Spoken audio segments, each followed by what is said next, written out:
About end of quarter runs for them. Is that kind of the downfall tonight? Look, the end of the first, it was 8-4 run. End of the second, 10-4, so that's 18-8. That's a 10-point lead. They begin the third on a barrage, so they're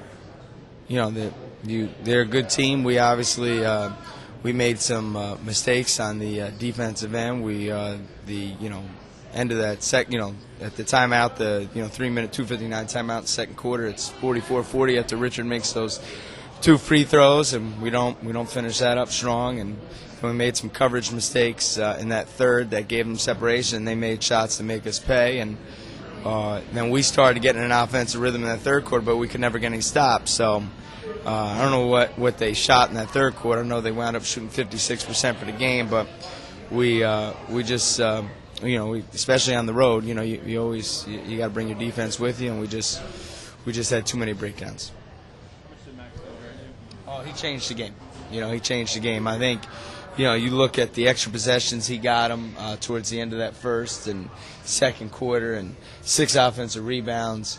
His ability to finish, I think he finished with 18 points or so, but I think he was the game changer. I think their second unit, but specifically him, the energy they brought changed the whole tempo of the game. I mean, both teams were trading buckets and had good offensive flow, but then he was the game changer.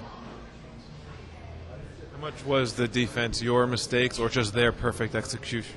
Well, I think you always got to give credit to the other team. But the thing is, if you're going to get beat on something, you want it to be based on what we're doing. There are times where they beat good defense, and there are times where we didn't get the job done. Puzzled at this point by how often this is happening, where you're getting down big, you have to fight back. Nights like this, you just couldn't. Well, in this game, you have to earn it every single day, and especially on the road against one of the better teams in the league. I